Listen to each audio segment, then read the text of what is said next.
அன்புக்குரிய மாணவ செல்வங்கள் அனைவருக்கும் இனிதான வணக்கங்கள். இக்காணொலியிலே நுண்ணறி சார்ந்த ஒரு வினாவும் அதற்கான விளக்கத்தினையும் பார்க்க இருக்கின்றோம். அந்த வகையிலே வினாவை கவனித்துக் கொள்ளுங்கள். கூடை ஒன்றில் போகன்விலா பூக்களும் நாகலிங்க பூக்களும் 15 உள்ளன. அவற்றின் இதழ்களின் மொத்த எண்ணிக்கை 63 எனின் அங்குள்ள போகன்விலா பூக்கள் எத்தனை? தரப்பட்ட வினாவிலே 2 பூக்கள் தொடர்பாக கூறப்பட்டிருக்கின்றது. ஒன்று போகன்விலா பூ, மற்றது நாகலிங்க பூ. போகன்விலா பூ என்பது கடதாசி பூ. கடதாசி பூவினைத்தான் போகன்விலா பூ என்று அழைப்பார்கள். 2 பூக்களுடைய இதழ்கள் நிச்சயமாக இந்த வினாவுக்கு உங்களுக்கு தெரிந்திருக்க வேண்டும். இதழ்கள் தொடர்பாக ஏன் இந்த வினாவை இதில் தெளிவுபடுத்துகின்றேன் என்று சொன்னால், இதழ்களோடு தொடர்புடைய விடயம் சுற்றாடல் சார்ந்த செயற்பாடுகளில் இருக்கின்றது. பூக்களுடைய இதழ்களுடைய எண்ணிக்கை தொடர்பாக தரப்பட்டிருக்கின்றது. எனவேதான் அதில் இருக்கக்கூடிய உங்களுடைய பாடத்திட்டத்தில் இருக்கக்கூடிய 2 பூக்களை இந்த வினாவோடு தொடர்புபடுத்தி இருக்கின்றேன். ஆகவே 2 பூக்களுடைய இதழ்களுடைய எண்ணிக்கை எங்களுக்கு தெரிந்திருக்க வேண்டும். முதலிலே போகன்விலா பூ, அதாவது கடதாசி பூ 3 இதழ்களை கொண்ட பூ. 3 இதழ்களை கொண்ட பூ. அதே போல நாகலிங்க பூ 6 இதழ்களை கொண்ட பூ. 2 பூக்களுடைய இதழ்களை தெரிந்து வைத்துக் கொள்ளுங்கள். இது சுற்றாடல் சார்ந்த செயற்பாடுகளுக்கும் உங்களுக்கு உதவும். எனவே 2 பூக்களுடைய இதழ்களுடைய எண்ணிக்கை, ஒன்று போகன்விலா பூவினுடைய இதழ்களுடைய எண்ணிக்கை 3, நாகலிங்க பூவினுடைய இதழ்களுடைய எண்ணிக்கை 6. மொத்தமாக அங்கே இருக்கக்கூடிய பூக்களுடைய எண்ணிக்கை எங்களுக்கு தெரியும் 15. அதே நேரம் மொத்த இதழ்களுடைய எண்ணிக்கை தரப்பட்டிருக்கின்றது 63. இதனை வைத்துக்கொண்டு அங்கே எத்தனை போகன்விலா பூக்கள் காணப்படுகின்றன என்பதைத்தான் நாங்கள் கண்டுகொள்ள வேண்டும். முதலாவதாக நாங்கள் என்ன செய்ய வேண்டும் என்று சொன்னால், மொத்த பூக்களுடைய எண்ணிக்கை நன்றாக கவனித்துக் கொள்ளுங்கள். சொல்லப்படுகின்ற ஒவ்வொரு செயல்முறைகளையும் சரியான முறையிலே கவனித்துக் கொள்ளுங்கள். அங்கே இருக்கக்கூடிய மொத்த பூக்களுடைய எண்ணிக்கையினை, மொத்த பூக்கள் தரப்பட்டிருக்கின்றது 15. அந்த எண்ணிக்கையினை நீங்கள் எந்த பூவினுடைய எண்ணிக்கையை காணவிருக்கின்றீங்களோ அதற்கு எதிரான பூ, உதாரணமாக இங்கே 2 பூக்கள் தரப்பட்டிருக்கின்றது. கேட்கப்பட்ட வினாவிலே போகன்விலா பூக்களுடைய எண்ணிக்கை தான் கேட்கப்பட்டிருக்கின்றது. எனவே அதற்கு எதிராக மற்றிய பூ நாகலிங்க பூ. அந்த நாகலிங்க பூவினுடைய இதழ்களுடைய எண்ணிக்கையால் பெருக்க வேண்டும். 15ஐ 6ஆல் பெருக்குகின்றேன். அவ்வாறு பெருக்குகின்ற போது எனக்கு 90 என விடை கிடைக்கும். 15ஐயும் 6ஆல் பெருக்குகின்றேன். நன்றாக கவனித்துக் கொள்ளுங்கள். மொத்த பூக்களுடைய எண்ணிக்கையினை நான் போகன்விலா பூவினுடைய இதழ்களால் பெருக்கவில்லை, நாகலிங்க பூவினுடைய இதழ்களுடைய எண்ணிக்கையால் தான் பெருக்கி இருக்கிறேன். ஆனால் கேட்கப்பட்ட வினாவிலே போகன்விலா பூக்கள் எத்தனை என்பதுதான் வினா. அதனை காண்பதற்கான படிமுறை அதனுடைய எதிரான மற்றிய பூவில் இருந்தால் விடையை காண இருக்கின்றோம். எனவே 15ஐ 6ஆல் பெருக்குகின்றேன், 90. அங்கே தரப்பட்ட மொத்த இதழ்களுடைய எண்ணிக்கை இருக்கின்றது 63. உதாரணமாக நான் பெருக்கியதை வைத்து பார்க்கின்ற போது 15 பூக்களையும் நாகலிங்க பூக்களாக நான் கருதினால் அங்கே இருக்கக்கூடிய மொத்த இதழ்களுடைய எண்ணிக்கை 90. நன்றாக கவனித்துக் கொள்ளுங்கள். 15 பூக்களையும், அங்கே இருக்கக்கூடிய அனைத்து பூக்களையும் நான் நாகலிங்க பூவாக கருதினால் இருக்கக்கூடிய மொத்த இதழ்கள் 90. ஆனால் உண்மையில் அவ்வாறு அங்கே இல்லை. 2 பூக்கள் இருக்கின்றன, மொத்த இதழ்கள் 63. இவ்வாறு முதலில் எடுத்துக்கொண்டு இங்கு எங்களுக்கு கிடைத்த இந்த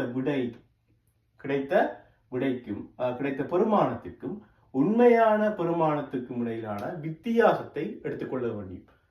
வித்தியாசத்தை எடுக்க வேண்டும். எனவே 90லிருந்து 63ஐ கழிக்கின்றேன். இங்கே பெறப்பட்ட பெருமானம், அதாவது 15 பூக்களும் நாகலிங்க பூவாக இருந்தால் 6 இதழ்களின்படி 90 இதழ்கள் அங்கே இருக்க வேண்டும். ஆனால் உண்மையில் அவ்வாறு அல்ல. இந்த பெருமானத்தினையும் உண்மையாக அங்கே இருக்கக்கூடிய இதழ்களுடைய எண்ணிக்கையாக இருக்கக்கூடிய மொத்த இதழ்களுடைய எண்ணிக்கையாக இருக்கக்கூடிய 63, இந்த 2 பெருமானங்களுக்கு இடையிலான வித்தியாசத்தை பார்க்க வேண்டும். வித்தியாசம் என்பது எப்பொழுதுமே பெரிய பெருமானத்திலிருந்து குறைவான பெருமானத்தை கழித்து பெறுகின்ற விடயம்தான் வித்தியாசமாக இருக்கும். எனவே நான் இங்கு 90 பெறப்பட்டிருக்கின்றது, 90 தான் பெரிய பெருமானம். 90லிருந்து 63ஐ கழிக்கின்றேன். 90லிருந்து 63ஐ கழிக்கின்றேன், 27 என எனக்கு விடை கிடைக்கும். இது 2வது படிமுறை. முதலாவது என்ன செய்யறான்னு சொன்னா, இதிலே போகன்விலா பூக்களைத்தான் நான் காண இருக்கின்றேன். எனவே 15 பூக்கள், அனைத்து பூக்களையும் நாகலிங்க பூவாக கருதி பெருக்க வேண்டும். அடுத்ததாக வித்தியாசம் பார்க்கும். இந்த பெறப்படுகின்ற இந்த விடைக்கும் அங்கே இருக்கக்கூடிய உண்மையான இதழ்களுடைய எண்ணிக்கைக்குமான வித்தியாசம் 2வது படிமுறை. 3வது, இந்த 27 பெறப்பட்ட 27 என்ன செய்ய வேண்டும் சொன்னால், இந்த 2 பூக்களுடைய இதழ்களின் எண்ணிக்கையின் வித்தியாசத்தால் வகுக்க வேண்டும். 2 பூக்களுடைய இதழ்களுடைய எண்ணிக்கை, உதாரணமாக நாகலிங்க பூ 6 இதழ் பூ, போகன்விலா 3, 6 இருந்து 3 கழித்து வித்தியாசத்தை பார்க்க வேண்டும். 6க்கு 3க்கு வித்தியாசம் 3. நாகலிங்க பூவினுடைய இதழ்களுடைய எண்ணிக்கை 6, போகன்விலா பூவினுடைய இதழ்களுடைய எண்ணிக்கை 3. எனவே இதற்கு இந்த 2 பூக்களுடைய இதழ்களுடைய எண்ணிக்கைக்குமான வித்தியாசத்தை பார்க்கின்றேன். அடுத்ததாக 4வதாக இங்கு பெறப்பட்ட 27, அதாவது இந்த இதழ்கள் மொத்த இதழ்களுடைய எண்ணிக்கையிலே எங்களுக்கு கிடைத்த பெருமானம் 27. இந்த 27ஐ வகுக்க வேண்டும் இங்கு பெறப்பட்ட பெருமானத்தால், இதழ்களின் எண்ணிக்கையில் இருக்கக்கூடிய வித்தியாசத்தால் வகுக்க வேண்டும். 3ஆல் வகுக்கின்றேன்.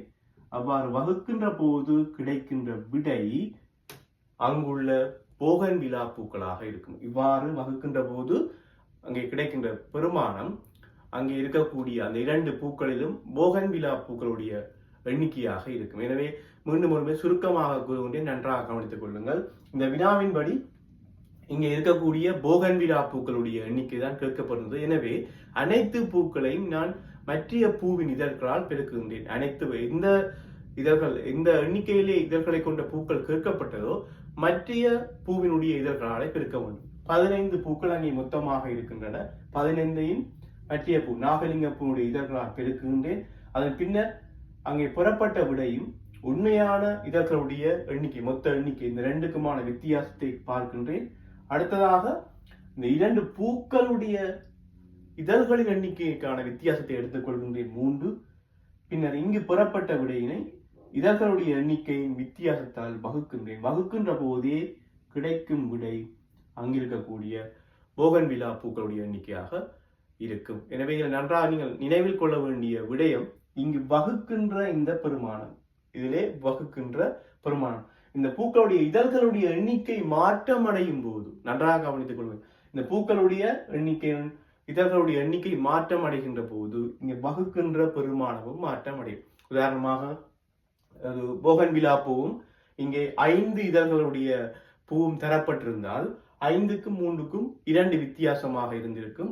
இங்கே வகுக்கின்ற பெருமானம் 2ஆக இருந்திருக்கும். எனவே வகுக்கின்ற பெருமானம் மாற்றமடையும். எப்போதுமே 3ஆலே வகுப்பது போன்றே வராது. வகுக்கின்ற அந்த பெருமானம் மாற்றமடையும். அதனை நன்றாக கவனித்துக் கொள்ளுங்கள். இது ஒரு அடிப்படையான ஒரு நுண்ணறிவு சார்ந்த வினா. இதனை மீண்டும் மீண்டும் செய்து பார்ப்பதன் மூலம் இவ்வாறான தொடர்ச்சியான வேறு வினாக்களை விடையளிக்கக்கூடியதாக இருக்கும். நன்றி. அன்புக்குரிய மாணவ செல்வங்கள் அனைவருக்கும் இனிதான வணக்கங்கள். இந்த காணொலியிலே ஏற்கனவே எமது முகநூல் பக்கத்திலே பதிவிடப்பட்ட ஒரு வினாவும் அதற்கான விளக்கத்தையும் தான் தர இருக்கின்றேன். வினாவானது நாடா ஒன்று சரிநடுவே 2ஆக மடிக்கப்பட்டது, பின்னர் சம இடைவெளி தூரத்தில் 2 இடத்திலே வெட்டப்பட்டது எனின் தற்போதுள்ள துண்டுகளின் எண்ணிக்கை யாது? இதுதான் தரப்பட்ட வினா. வினாவை பார்க்கின்ற போது இலகுவான வினாவாக உங்களுக்கு தோன்றலாம். ஆனால் சரியான முறையில் நீங்கள் கவனிக்க தவறுவீர்களாக இருந்தால் சில வேளைகளிலே தவறான விடையை தெரிவு செய்ய வேண்டி வரும். எனவே நன்றாக கவனித்துக் கொள்ளுங்கள். தரப்பட்ட நாடாவாக இதை கருதி கொள்ளுங்கள். தரப்பட்ட நாடாவாக இதை கருதி கொள்ளுங்கள். நாடா சரி நடுவிலே 2ஆக மடிக்கப்படுகிறது. சரி நடுவிலே 2ஆக மடிக்கப்படுகிறது.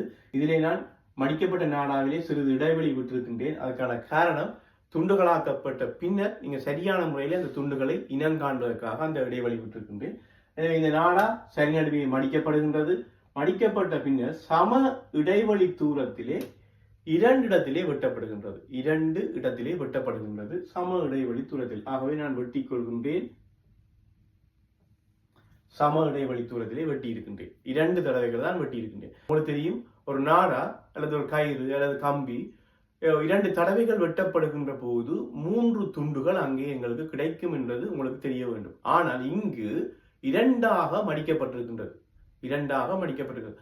தனியாக ஒரு கம்பியாக இருந்தால் அல்லது தனியாக ஒரு நேரான ஒரு நாடாவாக இருந்தால் 2 தடவைகள் வெட்டப்படுகின்ற போது 3 துண்டுகள் அங்கே கிடைக்கும். அல்லது 3 துண்டுகள் கிடைப்பதாக இருந்தால் 2 தடவைகள் வெட்ட வேண்டும். இங்கும் அதே போலவே 2 தடவைகள் வெட்டப்படுகின்றது. ஆனால் நாடாவானது மடிக்கப்பட்டிருக்கின்றது. நாடா மடிக்கப்பட்டிருக்கின்றது. அவ்வாறு மடிக்கப்பட்டிருக்கின்ற போது நாங்கள் கவனிக்க வேண்டிய ஒரு இடம் இருக்கிறது. நன்றாக கவனியுங்கள். இந்த பகுதியை கவனியுங்கள். இந்த பகுதியிலே தனியாக 2 துண்டுகள் எங்களுக்கு கிடைக்கும். தனியாக 2 துண்டுகள் எங்களுக்கு கிடைக்கும். அதில் எந்த மாற்றமும் இல்லை. என்று சொன்னால் இவ்வாறு வெட்டப்படுகின்ற போது இந்த 2 துண்டுகளும் தனியாக கிடைக்கும். அதே போல நடுப்பகுதியிலும் இந்த கீழுள்ள துண்டும் மேலுள்ள துண்டும் 2 துண்டுகளாக கிடைக்கும். நன்றாக கவனித்துக்கணும். இந்த முன்னுக்கு இருக்கக்கூடிய பகுதியிலே 2 துண்டுகள், சிறிய துண்டுகள் கிடைக்கும். அதே போல நடுப்பகுதியிலும் 2 துண்டுகள் எங்களுக்கு கிடைக்கும். ஆனால் இந்த 3வது துண்டை கவனித்துக்கணும். இந்த பகுதி 3வது இந்த பகுதியை கவனித்துக் கொள்ளுங்கள். இந்த பகுதியிலே இந்த இடம் நம் வட்டமிடுகின்ற இடத்தை கவனித்துக் கொள்ளுங்கள். இந்த இடமானது மடிக்கப்பட்டுத்தான் இருக்கும். மடிக்கப்பட்டுத்தான் இருக்கும். ஆகவே இந்த இடத்திலே வெட்டப்படுகின்ற போது இந்த துண்டு தனி ஒரு துண்டாக மாத்திரமே அங்கு காணப்படும். அந்த பகுதி 2 துண்டுகளாக்கப்பட்டிருக்காது. நன்றாக படத்தை கவனித்துக் கொள்ளுங்கள். இந்த இடத்திலே மடிக்கப்பட்ட இடம் இந்த பகுதி. எனவே இந்த துண்டு, இந்த தனி துண்டானது ஒரு பகுதியாக, தனி பகுதியாகவே காணப்படும். 2 துண்டுகளாக காணப்படாது.